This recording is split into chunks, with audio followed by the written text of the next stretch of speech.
परमपिता परमेश्वर, सारी सृष्टि के रचनहार, कुल मालिक, कबीर बंदी छोड़ की असीम रजा से ये सत्संग प्रारंभ हुआ और इसके अंदर जो पुण्यात्माएं लाभ उठा रही हैं उनके ऊपर भी प्रभु की असीम कृपा है। परमात्मा स्वयं ही अपनी महिमा बताने के लिए इस काल के लोक में आते हैं और वो अपनी एक लीला करते हैं। परमात्मा अजन्मा है, कबीर परमेश्वर का कोई जन्म नहीं होता। जब भी वो इस काल के लोक में आते हैं वो सहज शरीर आते हैं और सहज शरीर ही चले जाते हैं। यहाँ कुछ समय के लिए एक मानुष जैसी लीला करते हैं, एक मनुष्य जैसी लीला करते हैं। मनुष्य का जीवन जैसे एक मानव अपनी क्रिया करता है, यहाँ वो ऐसी ही क्रिया करते हैं।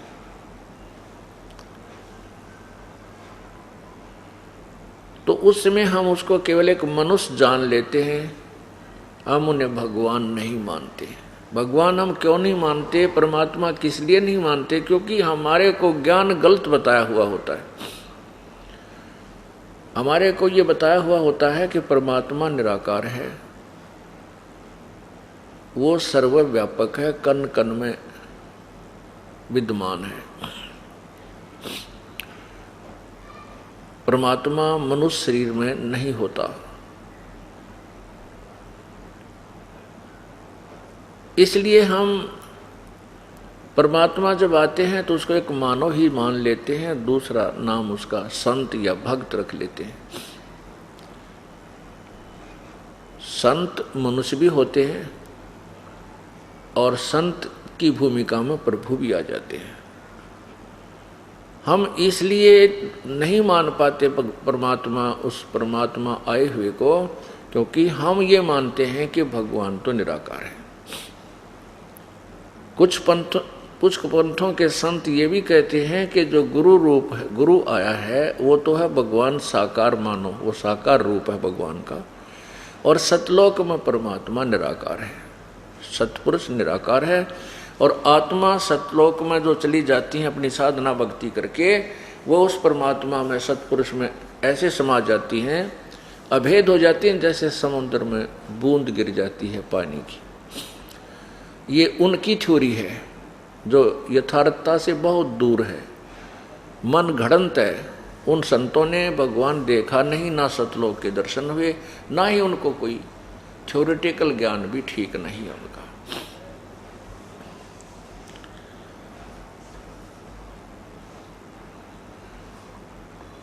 आज जो ये समागम समापन हो रहा है, जो 14 जून से प्रारंभ हुआ था, ये उसी उपलक्ष्य में है। आज के दिन ज्येष्ठ सुदी पूर्णमासी, जेठ उतरते की पूर्णवासी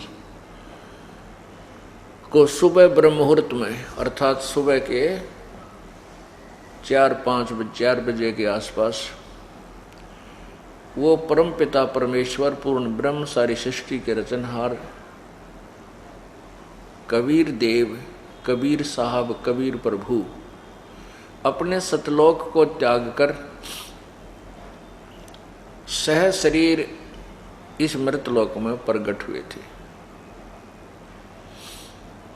उन्होंने बनारस के अंदर, जिसे काशी शहर भी कहते हैं, वहाँ एक लहर तारा नामक तालाब के अंदर एक कमल के फूल पर एक नवजात शिशु का रूप धारण किया था।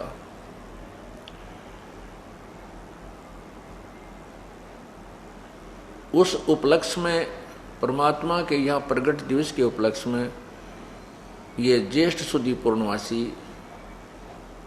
का सत्संग की प्रतिवर्ष किया जाता है। सन 2007 में हम इसे नहीं कर पाए, क्योंकि कहते हैं भक्ति मुक्ति के दाता सतगुरु भटकत प्राण फिरंदा, उस साहिब के हुक्म बिना नहीं तरवर पात हिलंदा। उस परमात्मा के हुक्म बिना तरवर का पत्ता भी नहीं हिल सकता।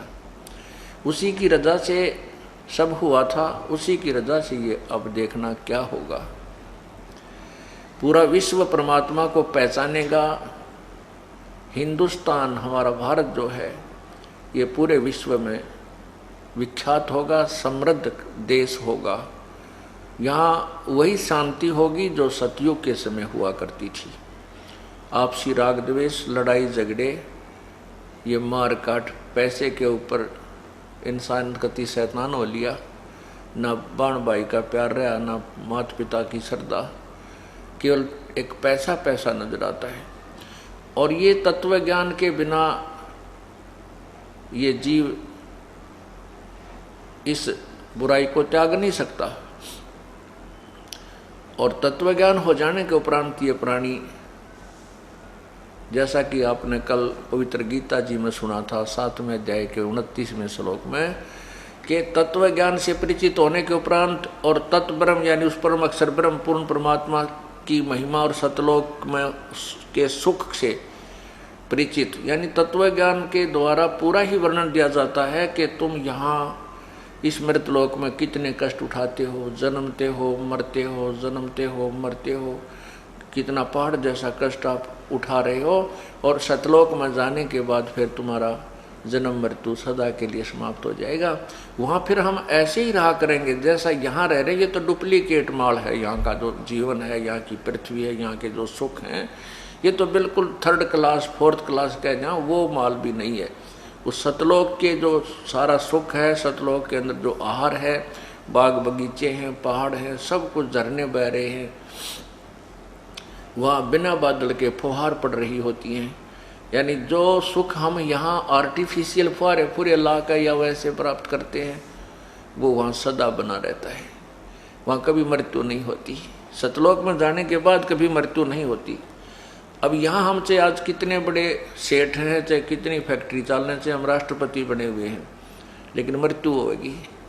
ये सुख रह नहीं सकता, अस्थायी अक्षीण की परिवर्तनशील है, और वहाँ कांस्टेंट है, सदा रहने वाला शाश्वत सुख है। तो जब हमें ये पता चलेगा कि ये जो हम लूटा लुट्टी खसोटी कर रहे हैं, या पैसे के ऊपर हम कुछ भी करने को तैयार हो जाते हैं बुरे कर्म को, फिर ये ज्ञान हो जाएगा कि जो हम 2 नंबर से पैसा इकट्ठा करते हैं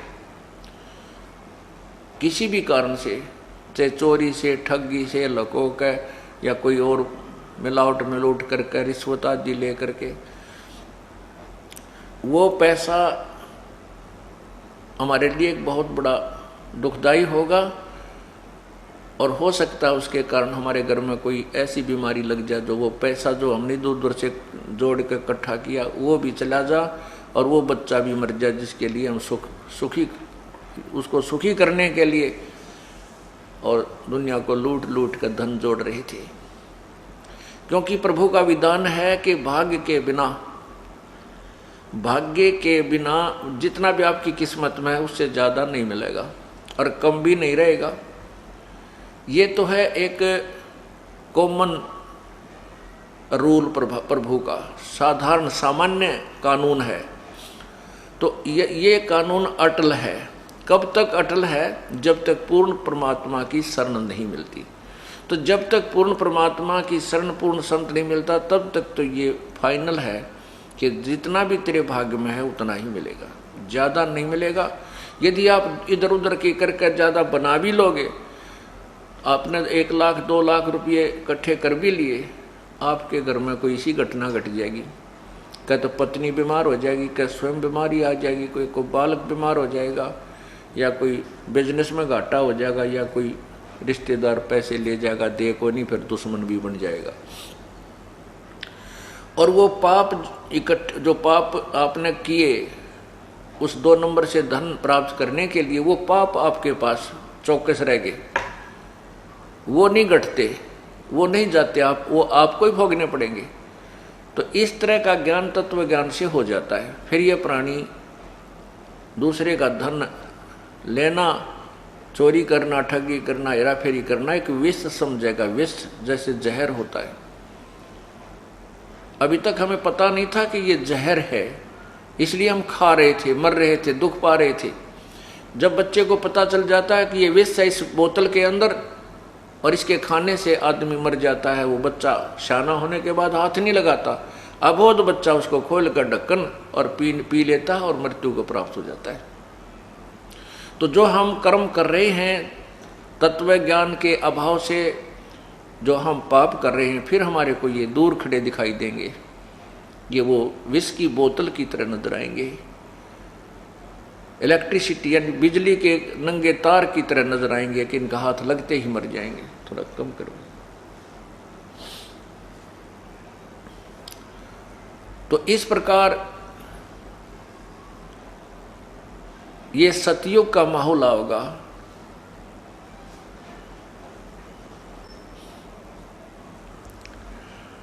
अब आप सत्संग में आते हैं, देख रहे हो, मैं तो विशेषकर देख रहा हूं कि जब से इस दास ने परमात्मा की मजदूरी करनी शुरू की है, उसके बच्चों के लिए ये उसके तत्व ज्ञान को प्रचार करना शुरू किया है और ये उपदेश देना प्रारंभ किया है, उस दिन से देख रहा हूं कि जो भक्त हमारे परमात्मा कबीर बंदी छोड़ की शरण में आए हैं, उस समय उनकी क्या स्थिति थी। शुरुआत में तो वही आए हैं जो केवल बीमार थे, रोगी थे, किसी का घाटा हो रहा था, क्या में बरकत नहीं थी, पशु मर जावे थे, किसी की फसल खराब हो जाती, किसी का ट्यूबवेल ना लग गया था, किसी की भैंस के थन बिगड़ जाए थे। तो शुरुआत यहाँ से हुई थी, क्योंकि समर्थ की समर्थता का तभी पता चलता है जब हम उसके गुणों को प्राप्त करते हैं। जैसे हम परमात्मा के विषय में सुना करते थे, प्रभु ये कर देता है, प्रभु निर्धन को धनवान बना देता है, परमात्मा रोगी को स्वस्थ कर देता है और परमात्मा अंधे को आंखें दे देता है, प्रभु पिंगल को पहाड़ पर चढ़ा देता है। तो ये हम भगवान के गुण सुना करते, लेकिन होते कहीं नहीं देखे थे। हमने ये मान लिया था कि ये कभी सतयुग में होते होंगे, अब नहीं हो सकते, क्योंकि हमारी बाल बुद्धि थी, मंद बुद्धि के थे हम तत्व ज्ञान नहीं था। अब कारण ये था कि जो परमात्मा के गुण उस समय थे वो आज भी हैं, क्योंकि वो अपरिवर्तनशील है। प्रभु के गुणों में कोई परिवर्तन नहीं होता। वो हमें प्राप्त नहीं हो रहे थे, वो अपनी त्रुटि थी। जैसे बिजली के गुण आप सुनते हो, बिजली पंखा चलाती है, ठंडी ठंडी हवा देती है, कूलर चलाती है, ट्यूबवेल चलाती है, आटा पीस देती है, ऐसे ऐसे गुण, और अंधेरे को उजाले में बदल देती है। ये इलेक्ट्रिसिटी के मेरिट्स हैं, गुण हैं उस बिजली के, और उसके गुण तो हैं, लेकिन वो कैसे होंगे कि अपने पास पंखा भी हो, बल्ब भी हो, और फिर कनेक्शन हो उस पावर हाउस से जिसमें बिजली हो, और फिर देखना कनेक्शन मिलते ही बिजली अपना काम शुरू कर देगी।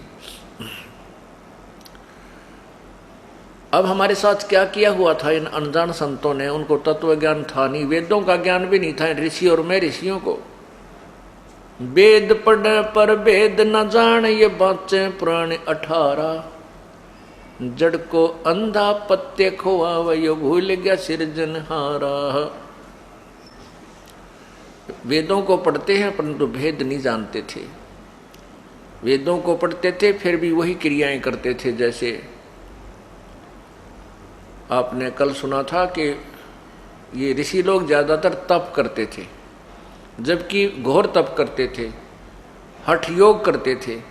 जबकि वेदों में और पवित्र गीता जी में, पवित्र चारों वेदों में, 100वें वेद में इस हठ योग को मूर्खों का कर्तव्य लिखा है।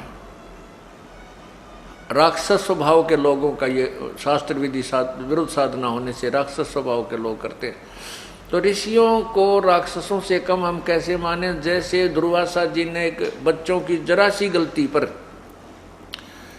प्रद्युम्न ने दुर्वासा के प्रद्युम्न को एक बच्चे लड़की का स्वांग बना करके श्री कृष्ण के लड़के प्रद्युम्न को दुर्वासा के पास ले गए थे।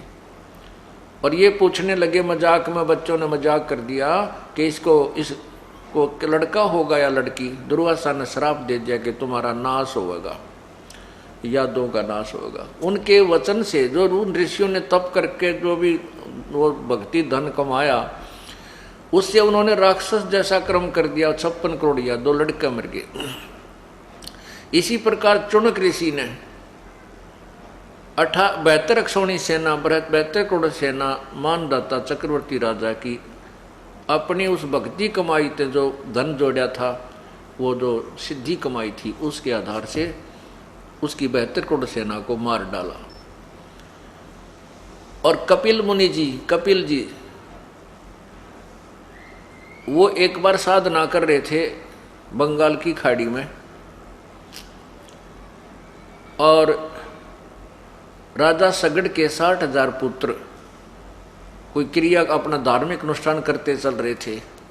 उनका घोड़ा खोल कर इंद्र ने और चुनक ऋषि की जांग का बंधवा दिया, टांग के। तो घोड़े की तलाश करते हुए 60,000 सगड़ के पुत्र जब ऋषि कपिल जी के पास आए, तो उन्होंने उस ऋषि के ऐसे शरीर में, काखों के इस कंधों के नीचे कोख में भाले गाड़ दिए। ये सोचा कि ये ऋषि ने हमारा घोड़ा बांध दिया है लाकर, और अब इसको ललकारते हैं तो युद्ध करें।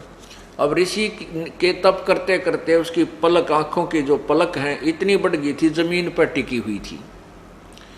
ऋषि को दर्द हुआ, जब भाले लगे उसने अपनी पलकों को हाथ से ऐसे उठा, क्रोध में ऐसे करके ऐसे घुमाया, उसमें से अग्निबाण छूटे और 60,000 सगड़ राजा के बेटे वहां मर गए। 60,000 सगड़ के होते कपिल मुनीश्वर खाए। अब बताओ, राक्षस किसी ने क्या करते? जो मांस खाया करते, मांस खाते थे, वो चाहे न्यू मार दो, चाहे तीर से मार दो, चाहे सिद्धि से मार दो, एक जैसी बात है। तो कहने का भाव हमारा ये है, परमात्मा ये समझाना चाहते हैं कि जब तक हमें तत्व ज्ञान नहीं होता, हम ऐसे ही कर्मों में लगे रहते हैं और शास्त्र विरुद्ध साधना करते रहते हैं। तो जब हमें तत्व ज्ञान हो जाता है तो हम केवल वही क्रिया करते हैं जो हमारे को यहाँ से छुटकारा पाने क्यों। और परमात्मा की भक्ति से ही हमें शांति मिलती है, घर में सुख होता है। तो हम जो आपको बताना चाहते थे कि अब एक सतयुग आएगा, सतयुग जैसा माहौल हो जाएगा। अब आप तो ये दास पहले देखा करता था कि उनके पास कुछ भी नहीं था, दुखी हो रहे थे। आज 8-7 साल हो गए, 10 वर्ष हो गए, किसी 2 वर्ष, किसी 4 वर्ष, किसी 5 वर्ष, किसी 10 वर्ष, 12 वर्ष। आज परमात्मा ने उनकी वह मौज कर रखी है कि गांव में उंगली टिकती है कि ये घर, इनके पता नहीं कहाँ से धन आता है। अब हमारे साथ ये बच्चे जेल में थे, 2 लड़के यहाँ से थे, गुराना थे, दोनों भाई और दोनों जेल में। तो परमात्मा अपने बच्चों के साथ रहता है। एक भाई तो 4-5 महीने के बाद जमानत होगी, दूसरा हमारे साथ आया। और प्रभु ने यहाँ उनके ऐसी मौज कर रखी थी, जो पहले काम चला था उससे 21 मौज होगी, 21। और हिम्मत देख उन बाण बेटियों की, उनकी माता जी की, दोनों बेटे जेल में। और मुलाकात करने जाती थी, जब न्यों क्या करती कि तुम हार गए हो ना जेल में, तुम उकता गए हो, तो बाहर आ जाओ, हम आ जाएंगे जेल में थारे स्थान पे। एक तो न्यों जाकर रो, है नाश हो गया, है नाश हो गया। एक ये हिम्मत दिया उन बेटियों ने, उनकी माँ ने, अगर तुम हार गए हो ना, काली मान रहे हो, तो तुम बाहर आ जाओ, हम तुम्हारे स्थान पर गुरुजी के साथ आ जाओ, रहेंगे। कहने का भाव यह है कि प्रभु ने नो पेटा पर रखा है कि वो साथ रहता अपने बच्चों के।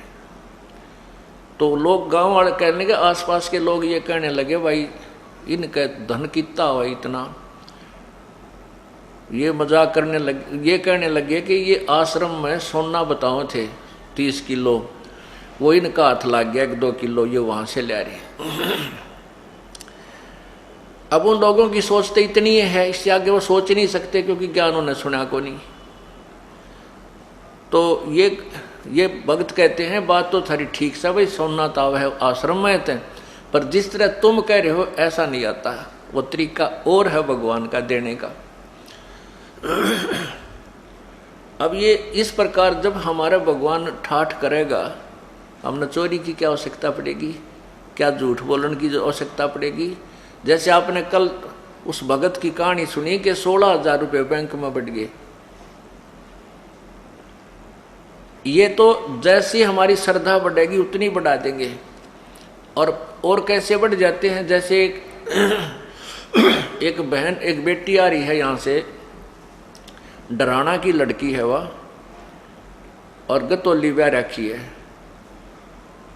उसका नाम है परमिला। वो कहाँ बैठी है बेटी, एक बार खड़ी हो है या खड़ी, इसको ब्रेन ट्यूमर, वो आपकी रिपोर्ट किस बेटी, एक बार दिए लाइए बेटा, एक बार। इस बेटी का ब्रेन ट्यूमर होगी, और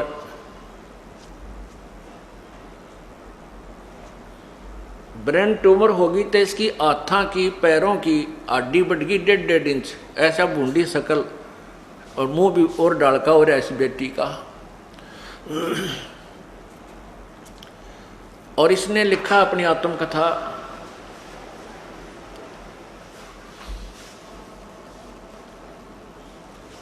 ये इसके एक्सरे हैं, ये ढेर सारे तो एक्सरे तुरवा रखे बेटी ने, ये तो एक्सरे तुरवा रखे इन्हें, सारे सिर के एक्सरे हैं ये देखिए, ये इसके सिर के एक्सरे हैं। इसमें तो नहीं दिखते होंगे, लेकिन इसमें नारे नारे ये एक अंग के ये एक्सरे तुरवा रखे हैं। और इसके बाद ये रिपोर्ट है इसकी,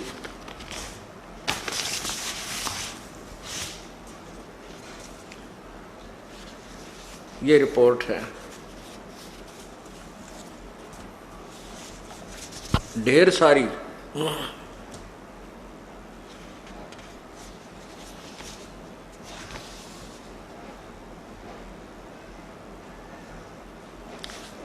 ये डॉक्टर लोग तो इसको समझ सकते हैं, हमारे राबकत के में समझ में को ना, या केस समरी लिख रखी है ना,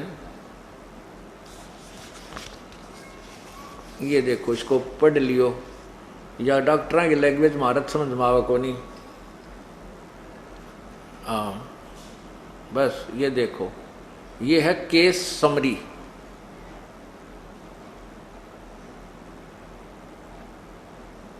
ये पैरों के अंदर जो है ना,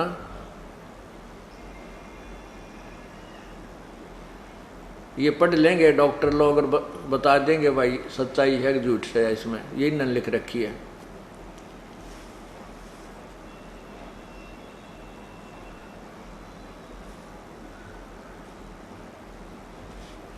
ये है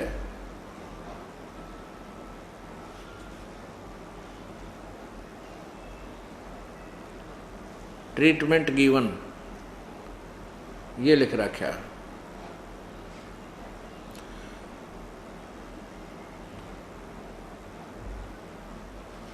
ये इसका नाम है बेटी का, पूरा एड्रेस इसके ऊपर, ये देखिएगा।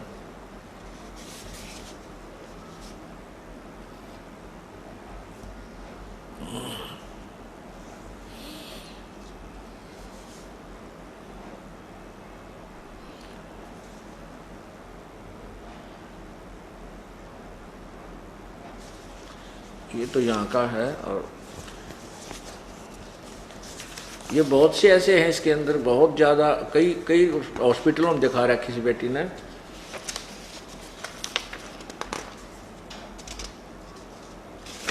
ये गणिये है। इसका नाम है परमिला और पति का नाम है, अभी मैं बताता हूँ आपको, सारी कहानी सुनाऊंगा। इसकी बेटी ने लिख कर दिया मेरे को, ये यहाँ लिखा है इसका। मैं परमिला पत्नी सुखबीर सिंह मलिक, गांव गतौली, और बेटी महेंद्र सिंह काजान, गांव डराना। मेरे को खतरनाक बीमारी लगी, ब्रेन ट्यूमर की। मेरे हाथों की उंगली में उंगली बढ़ गई और पैरों के साइज बढ़ गया। पूरे शरीर की हड्डी बढ़ गई 1.5 इंच। अब खुद अंदाजा लगाओ, अगर किसी के शरीर की एक हड्डी थोड़ी सी भी बच जाए, उसको कितना दुख होता है और कितना दर्द होता है। इतना दर्द होता था कि कई बार तो सहन नहीं होता था और बेहोश होकर गिर जाती थी। दिल की धड़कन बढ़ जाती थी तो श्वास का आना मुश्किल हो जाता था। बीपी इतना ही हो जाता था कि पता ही नहीं चलता था कि क्या क्या कह रही हूँ, क्या नहीं। चक्कर आकर गिर जाती थी। कहीं भी घरवाले आते तब उठाते और डॉक्टरों का कहना था कि इस बीमारी में आँखें चली जाती हैं, शरीर की आकृति बढ़ जाती है, शरीर झूठा भी पड़ जाता है। ऑपरेशन करवाओगे तो 3-4 लाख रुपए लगेंगे और गारंटी, बचने की गारंटी 100 में से 1% है। अब पुण्यात्माओं विचार करो, अब इस परिवार को 3-4 लाख रुपए परमात्मा ने बचा दिए, तो ये कौन चोरी करेगा, कौन ठगी करेगा। और फिर इनको ये पता चल जाएगा कि अगर तुम आगे से किसी की को हानि करोगे, चोरी करोगे, ठगी करोगे, झूठ बोलोगे, 2 के 20 बनाओगे, मिलावट करोगे, रिश्वत लोगे, तो ये रोग फिर लग जाएंगे, दुख फिर आ जाएंगे। तो ये जहर दिखाई देंगे इनको, ये छुएंगे नीचे, भूखे रह लेंगे एक समय।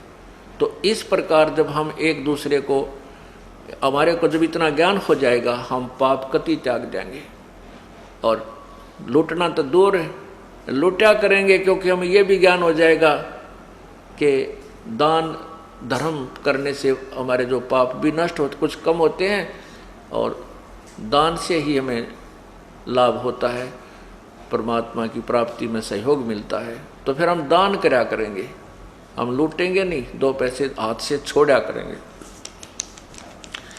तो 3-4 लाख रुपए लगेगा और बचने की 100 में से 1% भी नहीं कह सकते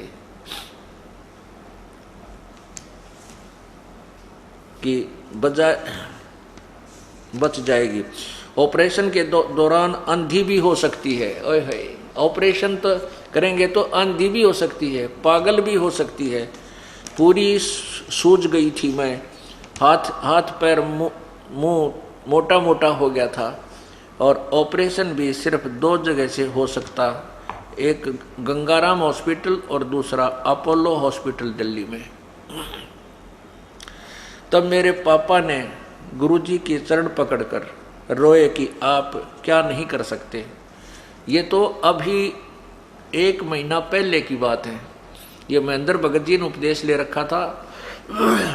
ये आकर के कहा, जी आप हम तो गरीब आदमी ना, ये पैसा भी चल किसी पे ले दे कर ला जा, बच्चन की आस नहीं है, छोरी की जिंदगी बर्बाद होगी। तो इस लड़की को हमने यही बुला लिया, बेटी तू आ जा, यहाँ कुछ दिन सेवा कर, समागम चल रहा है। उस दिन इस लड़की की शक्ल देखी नहीं जाती, ऐसी हालत थी इसकी। ऐसा उठ पटांग सा मुँह, नारायण बड़ा हाथ जैसे अब शीशे दिखा करें और आंगली हाथा की इतनी लंबी लंबी न्यारी दिखें, इसी बूंदी। और आज यह बेटी थारे सामने खड़ी है। एक बार पर मिला, इधर आजा बेटी। महेंद्र सिंह जी गांव डराना से और इनकी पुत्री, इधर देखिए, आपके समक्ष ये भक्त महेंद्र सिंह जी गांव डराना से, इनकी बेटी परमिला। आज इस बेटी की शक्ल देखो और उस दिन की अगर फोटो हमारे पास है कोई ना, आपको दिखा देते तो इसकी शक्ल तो डर लग गया था। इतनी बूंदी शक्ल हो रही थी इस बेटी की, जो मुंह की हड्डी बढ़ रही, आंगड़ी इतनी लंबी लंबी नो, जो से सुना करते भूतनिया की हो जाया करें वो ऐसे। तो अब इस परिवार को जो परमात्मा ने राहत दी है, ये किस लिए दी है कि इनकी सच्ची श्रद्धा, सच्चा विश्वास परमात्मा में अटल श्रद्धा बनी रही। और ऐसे ऐसे उदाहरण और जनता को भी पता लगेगा। अब कौन पीछे रहेगा इस लूटन ने। ये आपके सामने है। इन्होंने बताया है कि ये देखो ये MRI है। ये मैंने बेरा भी ना था, एक्सरे करंट कहूँ था मतलब, ये MRI है सारी। अन्यों कहते 2 घंटे में हुई थी इस बेटी की। एक एक नारे अंग इस दिमाग के, माइंड के यानी शरीर के, ये सारे ये MRI है। और 1.5 इंच हड्डी बढ़ गई थी। ये बुरा हाल इस परिवार का हो रहा था। आज परमात्मा ने फ्री ऑफ कॉस्ट इस बेटी को जीवन दान दे दिया। सतगुर जो चावे सो कर ही, 14 कोट दूत जम डर ही, ऊत भूत जम त्रास न्यवारे, चित्रगुप्त के कागज पाड़े। ये चित्रगुप्त के कागज पाड़ दिए परमात्मा ने। कहते संत शरण में आने से, सतगुरु शरण में आने से, आई टले बला, जय मस्तिष्क में सूली हो व काटे में टल जा। अभी छोरी की जान जानी थी। पैसा भी लगाना पड़ता, क्योंकि कोई नहीं रह सकता बिना पैसे लाए बिना। भाई लोग नूना पेटा भर कदे बाद में धोखा लग गए, अगर हम ऑपरेशन करा लेते तो शायद जान बच जाती। पैसा भी लाते और बिरान मट्टी भी होनी थी। और आज परमात्मा ने वो सुख दे दिया जो भगवान का होता है। अब जाओ बेटा।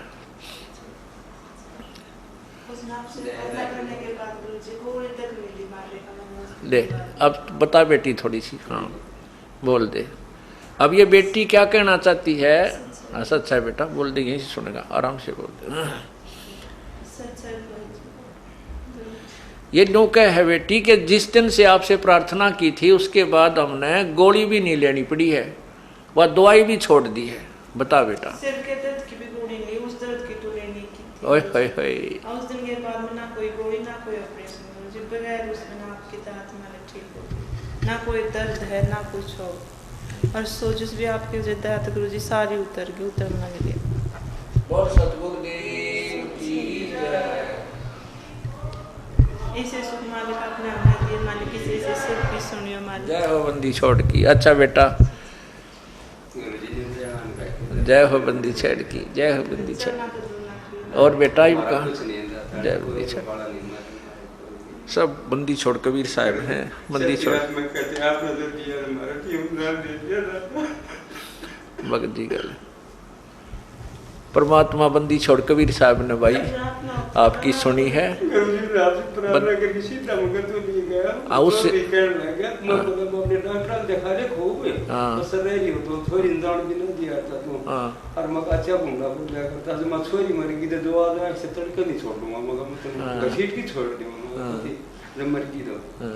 और कुतरा भूत परे तो दे देवता किते को पूज ले मां कसर नहीं रियो। हां ठीक बात है। अपन गुरु जी ना करे गुरु जी ने प्रार्थना मगाम तो करके है। आगे तो नाम दे दिया। जय बंदी छोड़ की, जय बंदी छोड़ की। कबीर परमात्मा भाई अपने वही उन्हीं की शक्ति इस दास के माध्यम से वही कृपा बख्श रहे हैं। और जय बंदी, हाँ कितने एक के नरे सुख दे रखे भगवान। जय बंदी छोड़ की, जय बंदी छोड़, जय बंदी छोड़ की, जय छोड़। अभी आपने इस दुखी परिवार के दुख को सुना और फिर जय बंदी छोड़। और आज इनको कितना सुख है, कितना आप खुशी के आंसू आज इनके मन में, आज खुशी के आंसू रो रहे हैं। और पहले दुख में, दुख है, दुख से टक्कर मार मार कर रो रहे थे। क्या होगा बेटी का, बड़ छोटे छोटे बच्चे, इनका क्या होगा। माता पिता ने नींद नहीं, घर ससुराल वाला ने नींद नहीं। और आज परमात्मा ने मेहर कर दी। बोलो बंदी छोड़ कबीर साहेब की जय।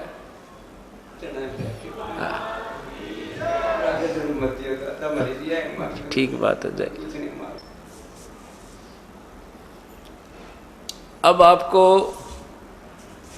उस परमेश्वर की महिमा सुनाते हैं जो ऐसे सुख देता है, और वो स्वयं यहाँ आता है, अपनी महिमा आप ही बताता है। क्योंकि काल भगवान ने तो वो तत्व ज्ञान छुपा रखा होता है, वो तो उसने कति पृथ्वी से नाश कर दिया होता है। वो केवल दंत कथाओं पर आधारित करवा देता भक्त समाज को, और वो उसी के जाल में जन्मते मरते रहें, कष्ट पाते रहें, दुख पाते रहें। क्योंकि हम इस काल के बच्चे नहीं हैं, हम इस ब्रह्म की आत्मा नहीं है। आत्मा अपने बच्चों का दुख माता पिता को ही होता है। हम कबीर परमात्मा के बच्चे हैं, हम कबीर परमात्मा की आत्मा हैं, और अपने पिता को ही दुख होता है अपने बच्चों का, वो जब दुखी देखता है।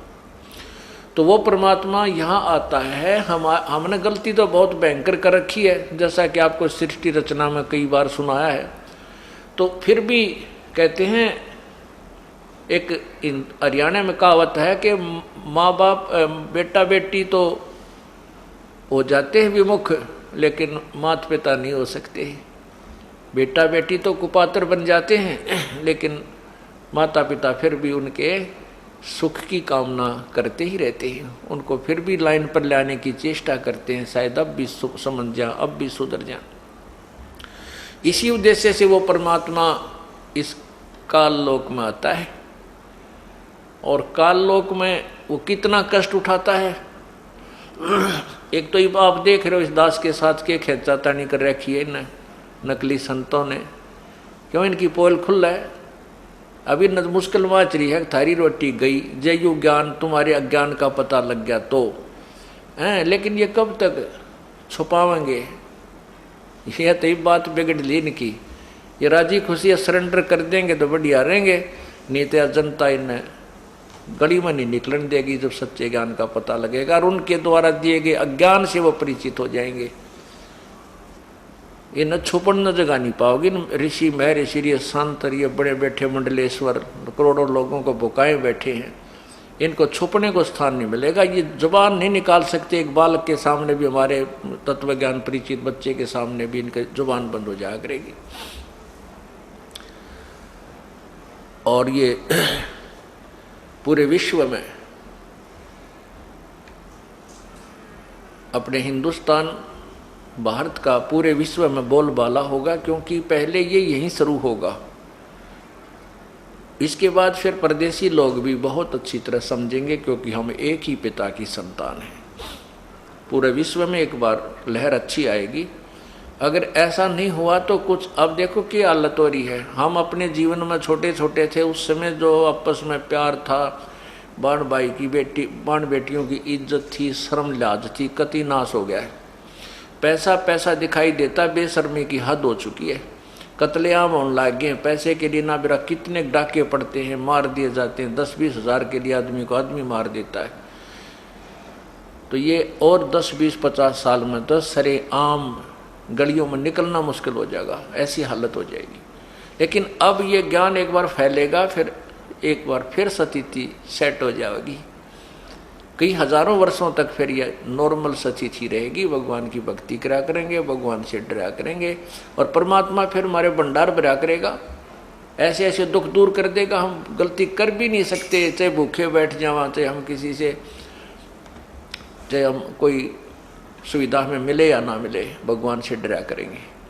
तो वो परमात्मा आकर के अपने तत्व ज्ञान और साथ में अपने वाली शक्ति को यहाँ प्रकट करता है। आपने रात्रि में सुना था, एक सुपथ सुदर्शन था जिसने पांडवों के अश्वमेध यज्ञ में शंख को बजाया था अपनी भक्ति शक्ति तक, और तब पांडवों की यज्ञ संपूर्ण हुई थी, जो ना श्री कृष्ण जी के अन्न करने से, भोजन खाने से हुई थी, और न 88,000 ऋषियों के, न 33 करोड़ देवताओं के, न 984 सिद्धों के भोजन खाने से, 12 करोड़ ऋषियों ब्राह्मणों के भोजन खाने से भी यज्ञ पूर्ण नहीं हुई थी। तो उस सुपथ सुदर्शन ने तो कबीर परमात्मा करुणा में नाम से आए थे, द्वापर युग में उपदेश ले लिया था। लेकिन सुदर्शन जी के माता पिता नहीं मानते थे, वो आखिरी श्वास तक भी नहीं माने थे, मृत्यु को प्राप्त हो गए थे। जब सुदर्शन जी को परमेश्वर ने कहा कि सुदर्शन बेटा अब तुझे सतलोक भेज रहा हूँ, तेरे मन में कोई किसी प्रकार की कोई कामना हो, कोई मनोकामना यहाँ की हो, मुझे बता। तो सुदर्शन जी ने कहा, हे प्रभु आपने ऐसा ज्ञान दे दिया है कि यहाँ की किसी चीज की इच्छा दास को नहीं रही, और जब आप आज्ञा दोगे तभी आपका दास आपके साथ साथ चलने को तैयार है।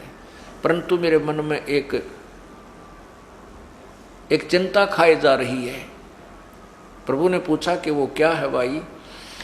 सुदर्शन जी ने बताया कि मेरे माता पिता बहुत ही अच्छी आत्मा थी, परमात्मा की भक्ति भी करते थे, वह भगवान विष्णु के उपासक थे, और मैंने बहुत समझाया उनको, आपने भी कहा, लेकिन वो नहीं माने। ये परमात्मा, मेरी आपसे यही प्रार्थना है कि किसी जन्म में उनको मनुष्य शरीर मिले, अपनी आत्माओं को शरण में लेना और मोक्ष देना परमात्मा। तो प्रभु ने सोचा कि भाई देख काल का जाल, अब इस सुदर्शन के का मोक्ष होने का समय आया है, तो इसमें यह प्रेरणा भर दी। अब इसको माता पिता की चिंता सताओ। माता पिता जा लिए, मर लिए, कि तब भूत बने हैं, कि तब पशु बने पड़े हैं, लेकिन फिर भी वो ममता खड़ी कर दी। इच्छा दासी संत, इच्छा दासी काले की, या खड़ी रहे दरबार। कहते हैं कि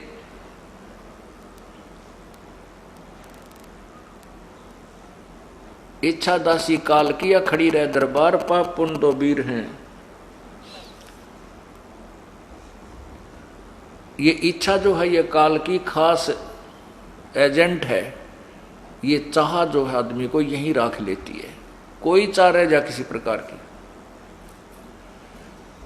इच्छा दासी जम की, या खड़ी रहे दरबार, पाप पुण्य दो वीर हैं, या सतखसमी नार। इच्छा को सबसे खतरनाक बताया है यहाँ पर जीव को काल के जाल में उलझाने के लिए। जहाँ इच्छा माने आशा, जहाँ आशा तहाँ बासा हुई। अब सतलोक जाने का टाइम आ गया था, अब उसको माता पिता याद आ गए। अब आशा होगी ना, अब जहाँ वो उसके माता पिता को जन्म था, अगर परमात्मा ना पूछते उससे, तो उसके मन में तो अरे बीमारी थी ये, तो वहाँ वो भी ले डूबती, उसने जन्म उसका होता, और माता पिता के पास कि मेरा कौन सी दुनिया में वो थे वहीं काल भेज देता, ले भाई तेरी माता पिता है तो मिलना चाहता है, तो उसकी अच्छा आशा है। लेकिन परमात्मा ने हमें सब उदाहरण दिए हैं ताकि हम आगे सावधान रहें। अब उसने, परमात्मा ने कहा ठीक है बेटा, तू चिंता मत कर, तेरे माता पिता ने मैं पार कर दूंगा, ये मेरा वचन है। देखो, एक जीव को काल से छुटवाने के लिए परमात्मा ने वचनबद्ध होना पड़ा कि कदे इसने भी काल डंडी ना मार जा। तो पुण्यात्माओं, आप घबराना नहीं, कहते हम ना पार होना पावा ना हमारे साथ ऐसा करते नहीं। ये तो पहले एग्जाम्पल दिए हैं परमात्मा ने, फाउल पॉइंट बताए हैं कि तुम ऐसे मार खाओगे।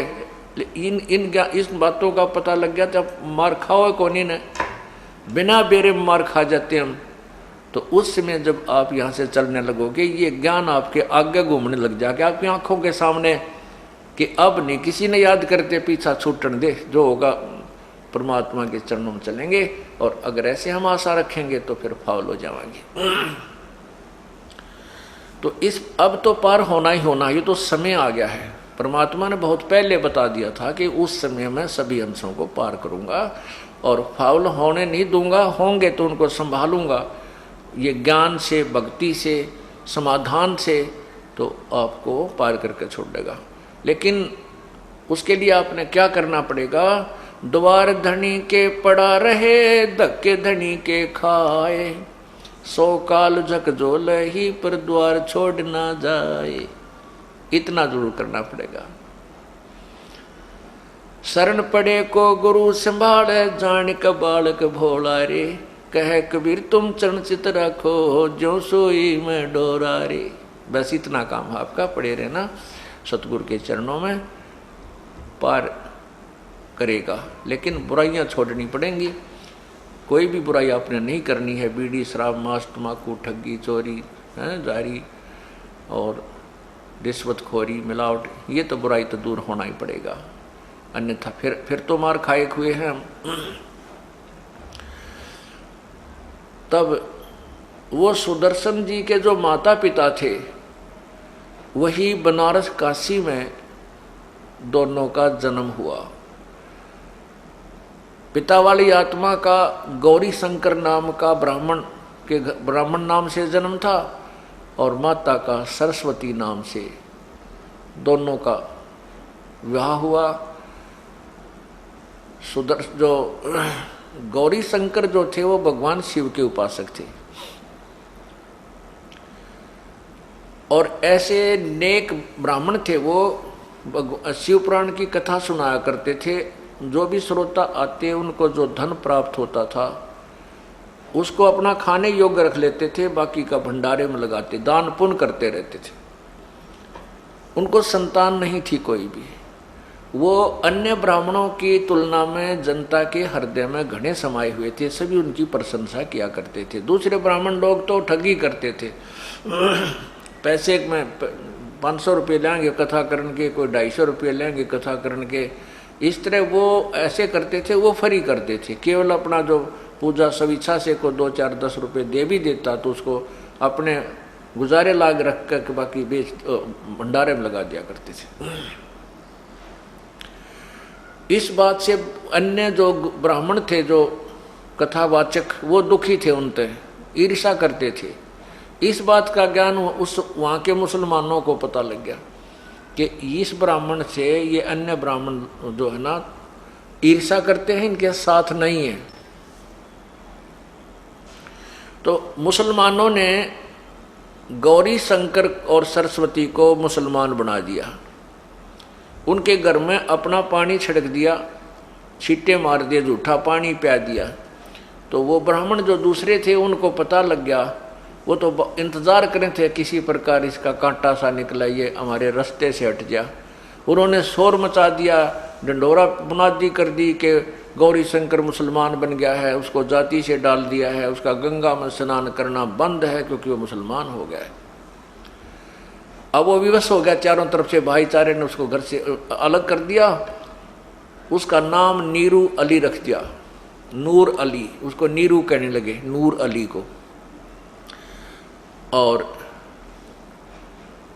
नीमा वो जो सरस्वती थी उसका नाम नियामत अर्थात नीमा कही जाने लगी, उसका नाम नीमा रख दिया।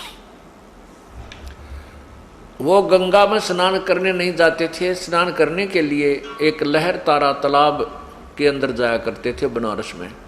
लहर तारा तालाब में गंगा का ही पानी लहरों के द्वारा किनारों के ऊपर से उछल के रिस विस के उस बहुत बड़े सरोवर को भर कर रखता था और उस तालाब में सुंदर कमल के फूल खिले हुए थे।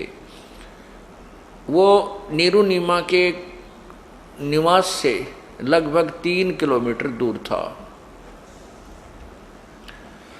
एक उसमें जंगल सा होता था, वहीं पर एक बहुत से ऋषि जन भी उसमें स्नान करने जाते थे। उनमें से एक अष्टानंद नामक एक ऋषि भी उसी लहर तारा तालाब पर स्नान करने जाया करता था और वहाँ एकांत स्थान पर बैठकर अपने पूज्य गुरुदेव रामानंद जी द्वारा बताई गई साधना को किया करता था। जिस दिन परमेश्वर ये ज्येष्ठ सुदी पूर्णमासी सुबह ब्रह्म मुहूर्त यानी सूर्य उदय होने से 1.5 घंटा पहले ब्रह्म मुहूर्त में अपने सतलोक से चलकर आए, उसमें परमात्मा के शरीर का इतना तेज था, बहुत ज़्यादा तेजों में शरीर परमात्मा सतलोक से आए थे।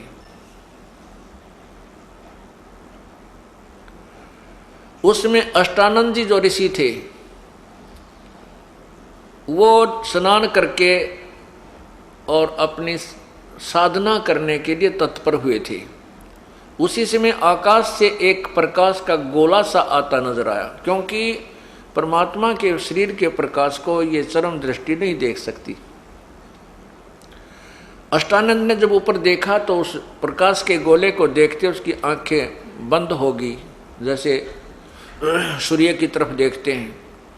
जब आंखें बंद हुई तो आंखों बंद होने के उपरांत उसने देखा कि ये तो कोई नवजात शिशु सा बन गया। वो जैसे सूर्य की तरफ हम देखते हैं और जब आंखें बंद करते हैं तो एक गोल गोल सी आकृति प्रकाश रहित दिखाई देती है। ऐसे ही वो परमात्मा का जो शरीर का प्रकाश था उसकी तरफ देखने के बाद उसकी आंखें बंद होगी तो उसमें से बालक, जैसे बालक नजर आया, एक छोटा सा शिशु।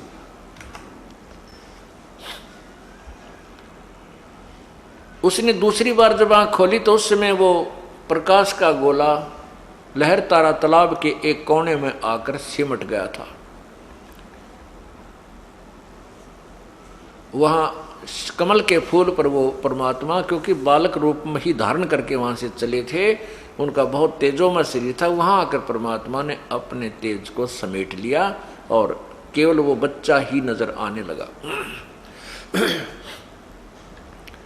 अष्टानंद जी ने सोचा, क्योंकि संत जन बता, ऋषि जी जो जिनके अधूरे ज्ञान है वो कहते हैं कि परमात्मा का प्रकाश दिखाई देता है, परमात्मा दिखाई नहीं देता। तो उसने सोचा कि आज हो सकता मैंने भगवान का प्रकाश देख लिया हो, गुरु जी से पूछता हूँ। तो स्वामी रामानंद जी के पास अष्टानंद जी गए, उनसे प्रार्थना की, हे गुरुवर आज मैंने एक ऐसा प्रकाश आता दिखाई दिया आकाश से, और जब मैंने उसकी तरफ देखा मेरी आंखें चुंधी आ गई, आंखें बंद होगी। आंखें बंद हुई तो मुझे उस बालक का रूप दिखाई दिया। हे प्रभु, ये मेरी कोई भक्ति की उपलब्धि है या मेरा कोई भ्रमणा है? अब स्वामी जी को जैसा ज्ञान था वैसा अपने शिष्य का समाधान किया कि बेटा ये न तो तेरी भ्रमणा है और न ही तेरी कोई भक्ति की उपलब्धि है, ये तो आकाश ऊपर के लोगों से जब अवतार गण आते हैं ना, वो ऐसी लीला करते हैं। अब ये किसी माँ के गर्भ में जन्म लेगा, कोई अवतार आया है, कोई सिद्ध पुरुष आया है और कुछ दिनों में यहाँ कोई लीला करेगा अपनी। अब इनको तो इतना ही ज्ञान था कि माँ के बिना जन्म नहीं हो सकता, और उनकी छुरी कुछ हद तक ठीक भी है, क्योंकि पूर्ण परमात्मा ही एक ऐसी शक्ति है जो शरीर आते हैं जो उनका जन्म नहीं होता। बाकी सभी इन ब्रह्मा विष्णु महेश तक का भी जन्म होता है, माँ से ही जन्म होता है, मृत्यु भी होती है। ये तो इनका ये हार्ड एंड फास्ट रूल है, लेकिन परमात्मा पूर्ण ब्रह्म के ऊपर ये लागू नहीं होता। उधर से नीरू और नीमा मुसलमान बन गए थे, प्रतिदिन वहाँ स्नान करने के लिए जाते थे। मुसलमान बने भी उनको कई वर्ष हो गए थे, 10-15 वर्ष हो चुके थे, संतान नहीं थी। शादी को भी 20-25 वर्ष हो गए थे, शादी उनको बल्कि 30-40 वर्ष हो गए थे, उनको संतान नहीं थी। और नीमा बार बार यही याचना करती थी अपने भगवान शंकर से, क्योंकि शिव के उपासक थे, भले ही वो मुसलमान बन गए थे लेकिन हृदय से शिव की साधना नहीं छूटी थी। तो उन्होंने ये याचना करती रहती थी। उस दिन भी वो रास्ते में रोती हुई और यही अर्ज कर रही थी कि हे भगवान शिव जी, हमें भी एक खिलौना दे दो, क्या आपके दरबार में बच्चों की कमी है? आप तो जो चाहो सो कर सकते हो। यूँ कह करके फूट फूट कर रोने लगी जब वो स्नान करने के लिए लहर तारा तालाब पर आ रही थी। नीरू ने कहा कि नीमा, हमारे भाग्य में संतान है नहीं, यदि होती तो प्रभु हमें अवश्य प्रदान कर देते। और इधर से उम्र भी हमारी बहुत हो गई है, आप प्रतिदिन एक बच्चे की तड़फ में रोती रहती हो, रोने से आपकी आंखें खत्म हो जाएंगी, हमारा कोई उंगली पकड़ने वाला भी नहीं है, नीमा तुम मत रोया कर। ऐसे कहते विचार करते हुए एक दूसरे को सांत्वना देते हुए वो लहर तारा तालाब पर पहुंच गए। लहर तारा तालाब पर जब पहुंचे तो नीमा ने पहले स्नान किया, नीरू बाहर खड़ा रहा तालाब के किनारे पर। जब नीमा स्नान करके बाहर आ गई तो नीरू स्नान करने के लिए प्रवेश कर गया तालाब में। अब नीमा जिस वस्त्र को बांधकर पहनकर स्नान किया था, उसको धोने के लिए पुनः उस सरोवर के किनारे गई कपड़ा धोने के लिए, तो उसने क्या देखा कि कमल के फूल के ऊपर कोई चीज हिल रही है, कोई वस्तु हिल रही है जैसे सर्प हो। परमात्मा क्या कर रहे थे कि एक नवजात शिशु के रूप में थे, बालक के रूप में, और एक पैर के अंगूठे को मुंह में चूस रहे थे, एक पैर के अंगूठे को, एक पैर को हिला रहे थे ऐसे। तो पहले तो नीमा ने सोचा कि कोई सर्प ना हो और मेरे पति को डस ले। फिर जब ध्यान से देखा तो देखा उसमें तो बच्चा है, नवजात शिशु है। अपने पति को आवाज लगाई कि देखियो जी बच्चा जल में डूबेगा, बच्चा कमल के फूल पर ये पानी में डूबेगा, इसको उठा कर लाना, कृपा कीजिए। अब नीरू स्नान कर रहा था, ऐसे डुबकी लगा रहा था और कहने लगा, नीमा तू पागल हो ली कती, कितनी बार तुझे मना किया कि छोड़ दे इस बैम को, हमारे भाग्य में संतान नहीं है, भगवान कहाँ से देगा। अब तुझे पानी में भी बच्चे नजर आने लगे तो मेंटल होएगी। अब नीमा कहती है, फिर जोर से कसक से कहा कि मैं सच्ची कह रही हूँ, देखो तो एक बार, देखो इधर। अब जिधर वो हाथ कर रही थी, संकेत कर रही थी, अब नीरू ने भी विवश होकर देखा तो सामने थोड़ी सी दूरी पर वो बालक कमल के फूल पर विराजमान था। अब नीरू ने आओ देखा ना ताओ देखा, कमल के फूल समेत उस फूल को भी तोड़ कर साथ उठा लिया और नीमा को बच्चा थमा दिया। अब नीमा ने ओए होए जैसे निर्धन को धन पा जा और सर्प को मिल जा मणि, ऐसे उस माई ने पहले तो एक बच्चे का भाव कितना था, फिर एक सुंदर बालक, रो भी परमात्मा, ओए होए, जिसको ऋषि मुनि ढूंढ कर चले गए हैं, उनको नहीं प्राप्त हुए, और वो भगवान कितने दयालु हैं, अपनी पुण्यात्मा के पास स्वयं चल कर आ गए। अब जिस परमात्मा का नाम लेने आंखें बरहती हैं और कंठ भर जाता है उसके गुणों को सुनकर, जैसा भी आपने देखा एक बहन की जीवन दान दिया उस कबीर भगवान ने, और वो परमात्मा और किसी आत्मा के सीने से लगा हो, ओए होए, अब उस आनंद को जो उस बहन को प्राप्त हुआ है, हम तो एस्टिमेट नहीं लगा सकते उसका। जिस परमात्मा के नामते शांति हो, आत्मा गद गद हो, प्रेम में आंखों आंसू आ जाती हैं, और वो परमात्मा, वो पूर्ण ब्रह्म एक माई के सीने से लगा हुआ बेटे के रूप में। पहले तो भगवान में वैसे ही प्यार गणा उसे, और बेटे और डबल रोल हो गया, बेटा भी साथ हो गया तो और कहना है कि और अधिक प्रिय बन गया। अब वो नीमा इतनी खुशी मना रही थी उस बच्चे का, कदे मुंह चूमे, कदे सीने से लावे, फिर उसकी तरफ बार बार देखे, उसे अर्थात उसे खूब लाड कर रही है जैसे माँ करती है अपने बेटे के। इतने में नीरू स्नान करके बाहर आया तो उसने विचार किया कि इस लड़के को यदि हम घर ले जाएंगे तो नगर के लोग हमारे पीछे पड़ जाएंगे और कहेंगे तुम किसी का चुरा के लाए हो, तुम्हारे तो कोई संतान थी नहीं, तुम कहाँ से लाए हो बताओ हमें। हम कहेंगे कमल के फूल पर पाया मिला है तो कति झूठे बताओगे, देखो झूठो, कमल के फूल पर बच्चा कभी स्थिर रह ही नहीं सकता। पहले तो हमें हिंदू से मुसलमान बना डाला, अब हो सकता हमें ये नगर निकाला दे दें, ये नगरी से ना निकाल दें और बच्चे को भी छीन लेंगे। इस दृष्टिकोण से उसने अपनी पत्नी नीमा को समझाया कि नीमा इस बच्चे को यहीं रख दे, हम नहीं लेकर चलेंगे। नीमा कहने लगी इस बच्चे के बिना मैं जीवित नहीं रह सकती, ना जाने इसने मेरे ऊपर क्या जादू कर दिया, मेरी जान जा सकती है, ये बच्चा मेरे से कोई ले नहीं सकता, मैं इसको छोड़ नहीं सकती। अब नीरू ने उसको समझाया कि देखो ऐसे ऐसे बात बनेगी, ना तो बच्चा रहेगा और हमें देश निकाला भी मिल जाएगा। लेकिन नीमा नहीं मानी, कहने लगी मैं इस बच्चे के साथ भीख मांग कर खा लूंगी पर बालक न छोड़ू नहीं, या नहीं छोड़ सकती। फिर माई में, बहन में एक दया गणी होती है, और नवजात बालक तो चाहे किससे का भी देख ले उससे को प्यार देती है। और फिर वो तो एक परमात्मा आए थे।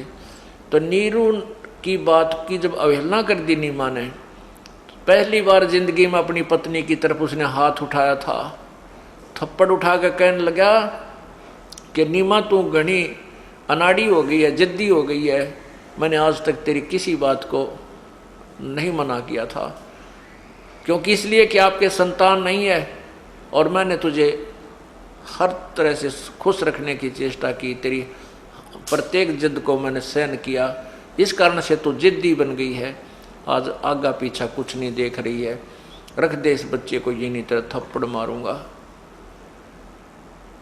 अब जो ही उसने ऐसा हाथ किया आगे को चला तो परमात्मा नवजात शिशु रूप में कबीर परमेश्वर बोले कि नीरू, ए नूर अली, तू मुझे अपने घर ले चल, तेरे पर कोई आपत्ति नहीं आवेगी। इतना कहते ही वो घबरा गया कि छोटा सा बालक बोल पड़ा, कहीं ये फरिश्ता ना हो, कोई सिद्ध पुरुष ना हो, तुझे कोई श्राप ना दे दे। नू डर गया और चुप करके अपनी पत्नी के साथ साथ हो लिया। घर पे ले आए। अब घर पे लड़का आते ही नगर उस कॉलोनी में रोड़ा पड़ गया।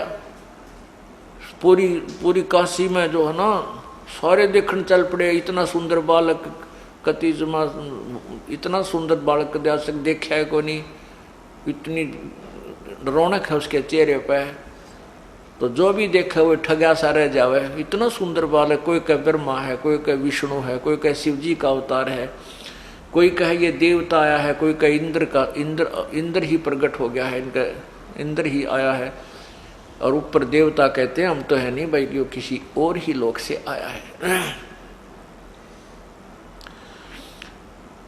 अब कुछ दिन के बाद काजी आगे नाम धरने के लिए, काजी आगे नाम रखने के लिए, बच्चे का नामांकन करने के लिए, वो कैसे नामांकन करते हैं कि उनकी एक कुरान शरीफ होती है। एक कुरान शरीफ है पुस्तक, उसको वो खोलते हैं।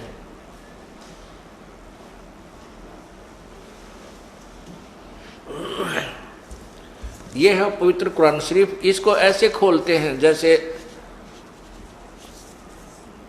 नाम रखने के लिए कहीं से खोल देते हैं। जो भी अक्षर पहला होता है उसी के नाम पे वो बच्चे का नाम रखते हैं उस अक्षर के हिसाब से। तो उन्होंने खोला तो वो सूरत फुरकानी नंबर 25 में कबीर शब्द लिखा था। वो कबीरन शब्द लिखा था, अर्थात उसका कबीर नाम रखना था। तो काजियों ने क्या सलाह की आपस में देख करके कि भाई यो जुल्हे का लड़का, छोटी जाति का, और कबीर नाम, वो कबीर का अर्थ बड़ा कहते हैं, बड़ा यानी सबसे बड़ा कहते हैं। इस जुल्हे के बालक का कबीर नाम अच्छा नहीं लगता, सबसे बड़ा तो जुल्हे का बालक हो ही नहीं सकता। इसलिए उन्होंने दोबारा कुरान शरीफ को दोबारा बंद किया, फिर खोला। उस पृष्ठ पे पूरे पर ही कबीर कबीर कबीर लिखा था, दोनों पृष्ठों पे ऐसे खुलते ही। फिर काजियों ने और कुरान इधर उधर करके देखी था, पूरी कुरान में केवल कबीर कबीर कबीर लिखा था, बाकी लेख भी ना रहा जिस पुस्तक को वो लेकर आए थे। तब परमात्मा बोले, काजियों मेरा नाम कबीर ही रहेगा, इस कलयुग में मेरा नाम कबीर चलेगा। अब कुरान तो कबीर, वो मुसलमान तो कुरान को वहीं, क्योंकि उसमें वो लेखा नहीं रहे, उसको वहीं छोड़कर चले गए। परमात्मा का नाम कबीर रखा गया और प्रसिद्ध हुआ। उसके बाद क्या आते, सुन्नत करने आते हैं। सुन्नत करते हैं मुसलमान लोग। क्या करते हैं, बालक की इंद्री की खाल काटते हैं आगे थे कुछ दिन पाछे। तो वो नाई को बुलाते हैं और रिश्तेदार भी इकट्ठे कर देते, पूरा ब्याह कैसा काम कराया करें सुन्नत करने केस में। तो जब नाई उस लड़के की इंद्री की पेशाब इंद्री की खाल काटने के लिए चला तो परमात्मा ने 5 इंद्री बना ली। अगवाई नाई के एक की काटिए, बाकी अनवत छेड़िए, क्यों तुम एक ही काटते हो। नाई का तो बुखार चढ़ गया, गेर के कैंचीर बाज लिया, भाग गया। उसका तो कई दिन में बुखार उतरा। तो वो कहने लगा मेरे बस की बात नहीं। फिर वो और भी 1-2 जाकर देखा उनने भी यही देखा। जब वो नीरू नीमा को बुला कर लाए तो नीरू नीमा आए तो लड़का सामान्य था, 5 इंद्रियां नहीं थी। तो नीरू कहती है, नीमा कहती है तुम मेरे बच्चे को घना बदनाम मत करो, इतनी झूठ ना बोला करो, देखियो मेरा बालक तो ठीक ठाक है। नाई भाग गया, बोड़ के नहीं आया। परमात्मा ने सुन्नत नहीं करवाई।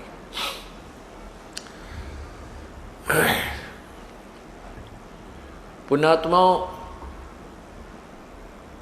इस प्रकार परमात्मा ने अपनी लीला की। फिर जब 5 वर्ष के हो गए तो रामानंद ऋषि के साथ उन्होंने गोष्ठी की, उनका भ्रम तोड़ा। जो वेदों के पराकांड विद्वान माने जाते थे, जब परमात्मा ने अपना ज्ञान सुना तो उन्हें कह का भी पता नहीं था भक्ति के मार्ग का।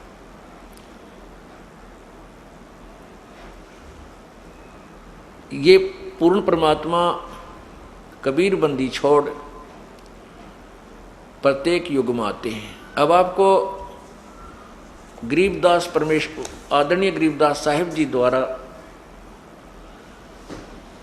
परमेश्वर कबीर साहिब की जो लीला से परिचित होने के उपरांत जो ज्ञान सुनाया था, वो कहा था, वो कुछ वाणी सुनाता हूँ। उसके बाद फिर आपको एक और अनमोल, एक अद्वितीय परमात्मा का जो चमत्कार जिसको कहते हैं वो अभी सुनाएंगे और उनको आपके सामने पर खड़े दिखाएंगे। जो भगवान काम किया करते हैं, जहाँ परमात्मा का रोल आता है वहाँ परमात्मा अपने काम को पक्का करता है, वो अभी सुनाएंगे। पहले ये अमृतवाणी सुनाता हूँ। 84 बंधन कटे वो किन्हीं कल्प कबीर, भवन 14 लोक सब टूटे जम जंजीर। अनंत कोट ब्रह्मंड में बंदी छोड़ कहाए, सो तो एक कबीर है जननी ही जन्यान माए। शब्द स्वरूप साहेब धनी ही शब्द सिंध सब माही, बाहर भीतर रम रहा जहां तहां सब ठाही। जल थल पृथ्वी गगन में बाहर भीतर एक, पूर्ण ब्रह्म कबीर हैं ये अवगत पुरुष अलेख। सेवक होके अवतरे, सेवक होके उतरे, इस पृथ्वी माही, जीव उदाहरण जगत गुरु हो, बार बार बलि जाऊं। सेवक होकर एक दास बनकर यहाँ परमात्मा आए, कबीर दास, कबीर दास कहते हैं उनको। सेवक होकर उतरे वो परमपिता इस पृथ्वी के माँ, और जीव उदाहरण जगत गुरु, मैं बार बार बलि जाऊं। गरीबदास जी कहते हैं जीवों का उद्धार करने वाले वो परमपिता, जगत गुरु यानी सारी सृष्टि को तत्व ज्ञान बताने वाले को जगत गुरु कहते हैं। मैं बार बार बलिहारी हूँ उस परमपिता पर जिसने इतनी दया करी। हम तुच्छ जीवों का आकर के अपना ज्ञान आप ही बताया, आपका अपना भेद आप ही बता दिया। काशीपुरी कष्ट किया ये उतरे अदर आधार, मोमन को मुजरा हुआ वह जंगल में दीदार। मोमन मुसलमान को कहते मोमिन। कोट कोट किरण शशि भाने, सुधिये आसन अधर विमाने, पर सतपूर्ण ब्रह्म को हुए शीतल पिंड और प्राण। नीमा ने जब परमात्मा को स्पर्श किया यानी छुआ, सीने से लगाया, तो कहते हैं उस परमात्मा के स्पर्श मात्र से ही, छूने मात्र से ही उस माता, उस बहन के शरीर में इतनी शांति होगी जिसका वर्णन नहीं कर सकते। गोद लिया मुख चूम कर हेम रूप झलकंत, जगर मगर काया करे जानो दमक पद्म अनंत। गोदी लिया मुंह चूम के, माँ ने जैसे अपने बच्चे का प्यार किया करती हैं। और उस परमात्मा की कितना सुंदर शरीर था, हेम रूप झलकंत, जैसे स्नो वाइट कहते हैं ना, स्नो वाइट यानी बर्फ जैसा सफेद, हेम रूप बर्फ की तरह इतनी सुंदर सफेद शरीर मालिक का था। और जगर मगर काया करे, इतना ऐसा झलक निकला थी उनके शरीर से, ऐसा इतना नूर था मालिक के शरीर का कि बहुत से पद्म झलक रहे हों। काशी उमटी गुल भया ये मोमिन का घर घेरे, कोई कह ब्रह्मा विष्णु है, कोई कह इंद्र कुबेर।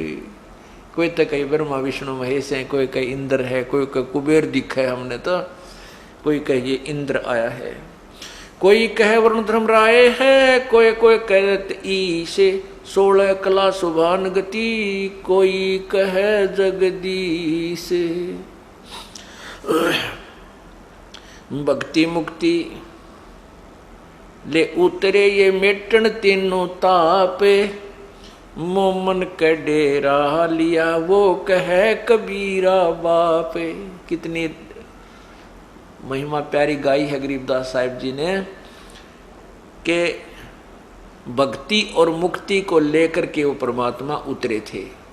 भक्ति मुक्ति ले उतरे वह मेटन तीनों ताप, यानी ऐसी भक्ति हमें देने आए थे जिससे तीनों ताप नष्ट हो जाते हैं। जैसे ये बेटी को कितनी तकलीफ थी, ये कर्म प्रारब्ध का जो कष्ट था ये मालिक ने कैंसिल कर दिया। ऐसी भक्ति और मुक्ति वो लेकर आए, हमारे तीनों तापों को नष्ट करके सतलोक ले जाएंगे। दूध न पीवे न अनभक, वो न पालने झोलंत, अदर अमान ध्यान में कमल कला फूलंत। अब और थोड़ी सी एक कथा रहती है कि परमात्मा ने दूध नहीं पिया, 25 दिन हो गए, ना अन्न खावे ना दूध पीवे। अब निम्मा दुखी होगी, ए भगवान अब ये बच्चा मरेगा, क्योंकि बच्चा 1-2 दिन 4 दिन दूध ना पीवा था फिर तो यही उम्मीद हो जाती है तो खत्म हो जाएगा। पूरी कोशिश कर ली, अंदर दूध नहीं जान दे किसी प्रकार भी। अब वो निम्मा फिर रोवे रोवे। अब वो पुजारी थी भगवान शिव की, रो रो के उसी को याद करती थी। न्यू बोलिए भगवान इससे अच्छा तो यो ना देते पुत्र, वही बढ़िया था परमात्मा। अब लेकर देकर छीन रहे हो। पहले तो दुखी सुखी अपना जीवन हम व्यतीत कर रहे थे प्रभु, अब आपकी बेटी पर जिया नहीं जागा। यदि ये बालक मर गया तो गेल मरूंगी फांसी खा के, मैं जी नहीं सकती, मेरे लिए फिर संसार आसार हो जाएगा। इस प्रकार वो रो रो के सारी रात काटी। सुबेरा शिव भगवान अपने शिवलोक से एक ब्राह्मण रूप बना के उस नीरू के घर के सामने आके खड़ा हो गया और बोला, बेटी क्यों रो रही हो? भगवान शिव बोले, क्यों रो रही है बेटी? नीमा रोती रोती नहीं बोली, बोला नहीं गा, इतना कंठ उसका रुंधा हुआ था। शिव जी ने कहा, बेटा बता क्या बात है, क्यों रो रही है? नीमा रोती हुई कहने लगी, ब्राह्मण आप जाओ, मेरे दुख न मत सुनो, नहीं आप भी रो पड़ोगे, आप भी रोने लग जाओगे। ब्राह्मण रूप में प्रभु शिव जी ने कहा, बेटी नो ऐसे कहते हैं अपना दुख दूसरे ने बता दे, कुछ हल्का हो जाता है, हो सकता मैं कोई समाधान कर दूं तेरा। रखना तेरे लेवल का समाधान ब्राह्मण, मेरा नहीं है। फिर भी ब्राह्मण रूप में भगवान बोले, कारण बता क्या बात है, क्यों रो रही है?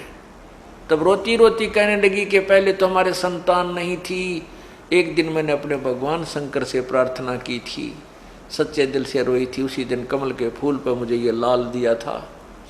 अब शिव जी को पता भी नहीं कौन लाल दे रखा था, क्योंकि था देने वाला तो कोई और है। फिर भी हम जिसकी पूजा करते हैं, जिसको हम इष्ट मानते हैं, उसको उसकी जितनी समर्थता है वो हमें लाभ अवश्य देता है। तो उस लड़के जी पहले तो हमारे संतान नहीं थी, फिर ये पुत्र मिला है, अब ये 25 दिन का हो गया, कुछ खाता ना पीता,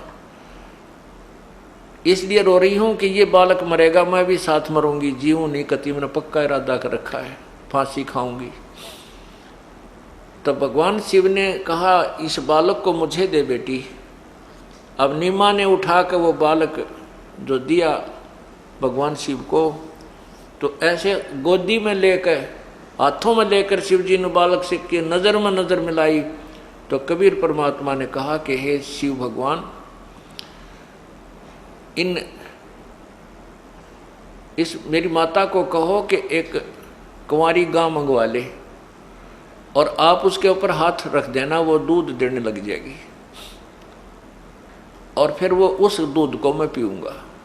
ऐसे 7 बार वार्तालाप भगवान शिव की और नवजात शिशु रूप में पूर्ण परमात्मा की हुई। तब भगवान शिव ने कहा कि नीरू तेरा पति कहाँ है बेटी? तब उसने आवाज़ लगाई कि वो, तभी नीरू आ गया।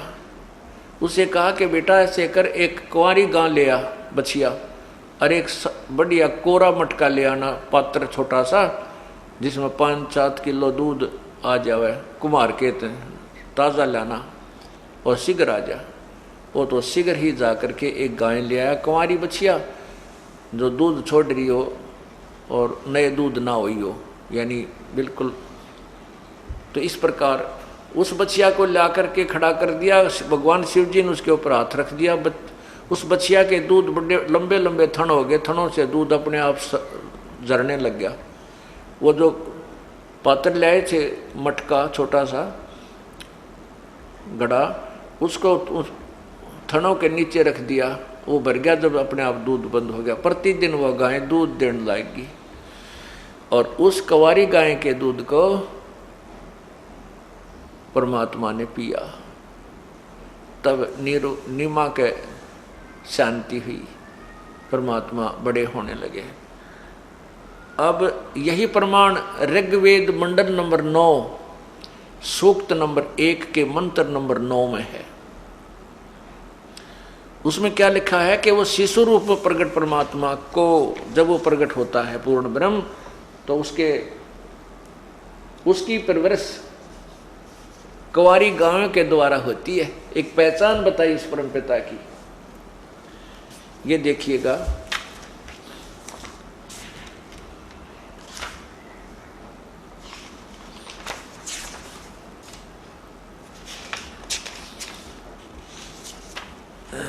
ये देखा, इन अनुवादकर्ताओं ने अनुवाद नहीं करना आया, फिर भी सच्चाई को दबा नहीं पाए। ये है ऋग्वेद 9-10 मंडल, यहाँ देखना, इधर ऋग्वेद मंडल नंबर 9 सूक्त नंबर 1 का ये मंत्र नंबर नीचे देखना 9, ये 9 है। इसमें लिखा है कि इमम माने उस, सोमम माने सोम स्वभाव वाले श्रद्धालु पुरुष। यहाँ लिखना था उस सत्पुरुष को, पूर्ण परमात्मा को। शिशुम माने कुमार अवस्था में, यानी बालकपन में ही, अभी सब प्रकार से अधन्या माने अहिंसनीय लिखा है, अधन्य माने बिना धनाई। हमारे इस हरियाणा में और खासकर रोहतक जिले में बिना धनाई गऊ ने, बिना धनाई यानी जो कभी नए दूध ना हुई हो उसको अधन्या कहा करें। बिना धनाई कह ले चाहे अधन्य कह ले, बिना यानी बिना नए दूध हुई कुंवारी, इसने अहिंसा गौएं तृप्त करती हैं यानी पालन करती हैं उस बच्चे का, ऐश्वर्य की वृद्धि के लिए। अथवा उक्त श्रद्धालु पुरुष को, यहाँ भगवान लिखना चाहिए था, ऐसनीय वाणियाँ, अब वाणियाँ लिख दिया, ऐश्वर्य की प्राप्ति के लिए संस्कृत करती हैं। इसका अर्थ ये है कि जब वो परमात्मा बालक रूप धारण करता है, जब वो बालक रूप धारण करके प्रकट होता, उस समय उसकी परवरिश कुंवारी गायों से होती है। बोलो सतगुरुदेव की। अब आपको एक अनमोल कहानी सुनाता हूँ, बिल्कुल सच्ची। एक मध्य प्रदेश में भिंड जिला है, भिंड जिला है, वहाँ से कई भक्तों ने उपदेश प्राप्त कर रखा। भिंड जिले में कोई गांव है आसपास, वो यहाँ पर आए हुए हैं। वो कहाँ है, एक बार खड़े हो बच्चे। ये दोनों भाई हैं, इनकी कथा सुनाता हूँ। तुम आगे आ जाओ बेटा, यहाँ आ जाओ मेरे पास एक बार, पढ़ के मैं सुनाता हूँ। सामने ये खड़े, इनके पिताजी भी आए हुए हैं। इनके पिताजी भी आए हुए हैं क्या यहाँ पर? उनको भी बुला लो आगे को।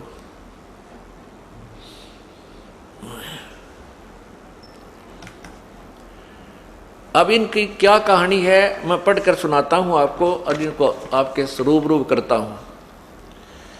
मैं दास गजेंद्र सिंह, ये अपनी कथा लिखकर दी इन्होंने कि मैं दास गजेंद्र सिंह, मेरा बड़ा भाई नाम शिवभान सिंह उर्फ चट्टान सिंह उर्फ चट्टान सिंह, पुत्र श्री जयपाल सिंह, ग्राम है असोखर जिला भिंड, मध्य प्रदेश के रहने वाले हैं। दोनों भाई खेती बाड़ी का कार्य करते हैं। हम दोनों भाइयों में काफ़ी दिनों से ज़मीन के बंटवारे को लेकर विवाद था। उसी के चलते दिनांक 12/6/2008 को समय सुबह 6 बजे बड़ा भाई बंदूक लेकर आ गया। जब मैं पशुओं को चारा डाल रहे थे, आकर कहा कि सावधान हो जा, और मुझ पर 10 फीट की दूरी से अपने हाथ में ली हुई 12 बोर की बंदूक से मुझ पर 2 फायर कर दिए, जिससे मेरे शरीर पर धुआं ही धुआं छा गया। मुझे गोली नहीं लगी और मेरा बड़ा भाई बंदूक लेकर भाग गया।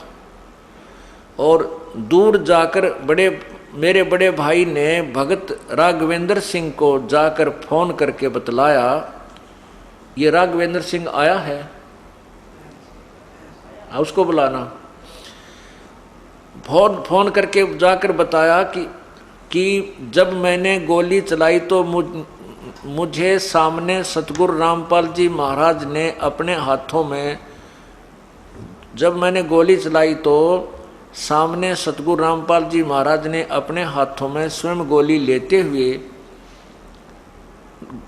मुझे अपने हाथों में सतगुरु रामपाल जी दोनों गोली लेते हुए दिखाई दिए, जिससे मैं डरकर भाग आया हूँ। आप देखो पुण्यात्माओं, ये सामने पूरा परिवार खड़ा है, कोई न सोचा आगे पाछे गपोड़ पेल दे होंगे। ये आपके समक्ष खड़े हैं। इस बड़े भाई ने अंदर आ जाओ, तुम इनको देखिएगा।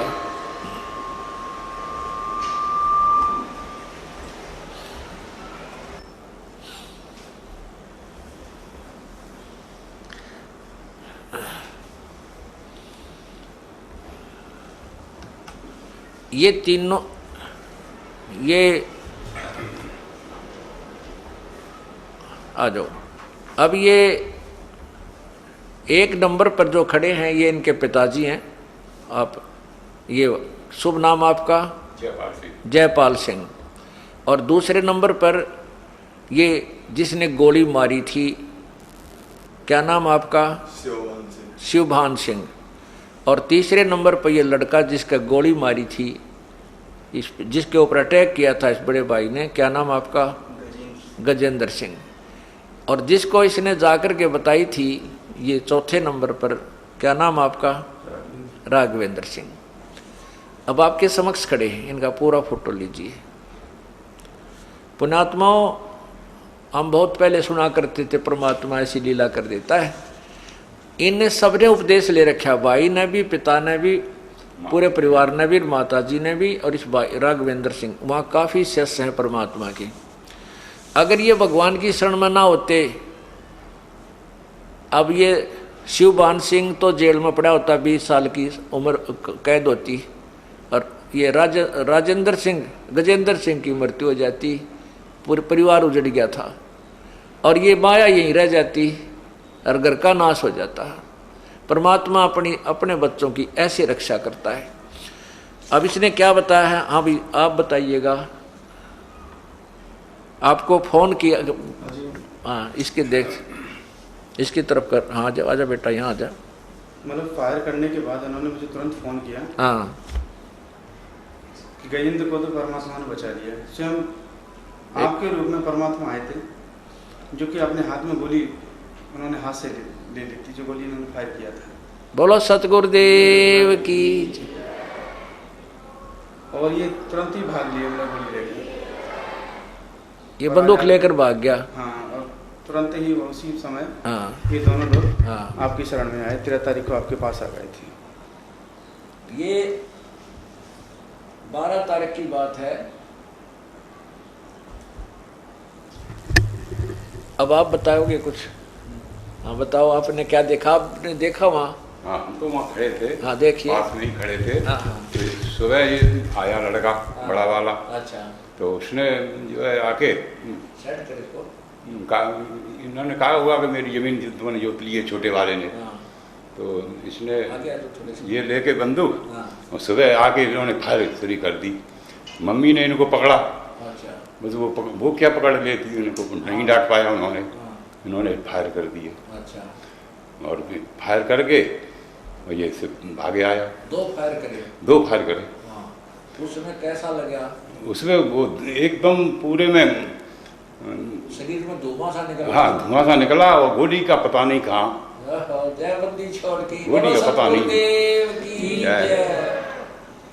और भाई गजेंद्र सिंह, आप आइए, आपको कैसा महसूस हुआ जब इसने गोली चलाई? हमें कुछ भी पता नहीं चला, मालिक ने एकदम सावधान कर दिया था जैसे। हमें कुछ भी नहीं मालूम कि मेरे साथ क्या हो रहा है। जब भाई भाग गया उस टाइम पे मेरे को पता चला। फिर मेरी भक्तमती, मेरे पास भी बंदूक थी, भक्तमती बंदूक लेके आई कि आप भी इस पर वार करो। मैंने मना कर दिया, नहीं मेरे गुरुदेव ने मुझे बचा लिया है, मैं उसे नहीं मारूं। बोलो सतगुरुदेव की जय। ये क्या लिखा इसने, अब मैं इसको पढ़कर भी सुनाता हूं आपको। तो कहते राघवेंद्र सिंह जी के पास जाकर इसने फोन करके बताया कि जब मैंने गोली चलाई तो मुझे सामने सतगुरु रामपाल जी महाराज अपने हाथों में गोली लेते हुए दिखाई दिए, जिससे मैं डरकर भाग आया हूं। और मुझे डर है कि मेरे भाई, छोटे भाई के पास 315 बोर की बंदूक है और अब वो मुझे जान से मारेगा। अब मुझे उससे बचाओ। उसको तो गुरुदेव ने बचा लिया है। ओए होए। हम दोनों भाई 5 मई 2008 को प्रथम नाम लेकर गए थे। ये दास जब आया 30 अप्रैल को, तो ये 5 मई को नाम लेकर गए थे दोनों भाई। और देख काल ने 1 महीने के बाद ही के जुल्म करना था, ये होना था इनके घर में, ये इनके लिए बीतनी थी, इनका नाश होना था। और परमात्मा के चरण में आगे तन्यों के न्यों बसे रह गए। संत शरण में, सतगुरु शरण में आने से आई टले बला, जय मस्तक में सूड़ी हो व कांटे में टल जा। अब इनकी मौत होनी थी, विनाश होना था इस परिवार का, और परमात्मा ने अपने बालक न्यों के न्यों रख लिए, जैसे टटीरी के अंडे रखे थे महाभारत के युद्ध में। बोलो सतगुरुदेव। अब यह क्या कहते हैं कि हम दोनों भाई 5 मई 2008 को प्रथम नाम लेकर गए थे। इस पर मैंने गजेंद्र दास ने कहा कि जब गुरुदेव ने मुझे बचा लिया है तो मैं उसको नहीं मारूंगा। इस घटना के बाद हम दोनों भाई गुरुदेव के पास आश्रम में बरवाड़ा पहुंचे और आप बीती बताई। गुरुदेव का बहुत बहुत धन्यवाद किया कि आपने बहुत बड़ी दुर्घटना से हमें बचा लिया। आपके सदा आभारी एवं ऋणी रहेंगे। आपकी आज्ञा में रहकर भक्ति करेंगे। मैं आसपास कभी, हम आपस में कभी झगड़ा नहीं करेंगे। बोलो सतगुरुदेव की। अब देखो इन्होंने, मैंने कहा बेटा एक थोड़ी सी जमीन का झगड़ा तुम्हारा, तुम मर जाते, तेरी यो मर जाता, तेरी कैद हो जाती, जमीन का क्या करते तुम? दे दे अपने भाई को वापस। इसने उसी समय कह दिया गुरुदेव आज से दे दी, मैं इस जमीन को नहीं रखूंगा। बोलो सतगुरुदेव की। और भाई नो कहते हैं जो गुरु वचन पर डट गए कट गए फन 84 के, भाई जो गुरु वचन पर डट गए कट गए फन 84 के। बोलो सतगुरुदेव की जय। सत साहिब वाह भाई वाह।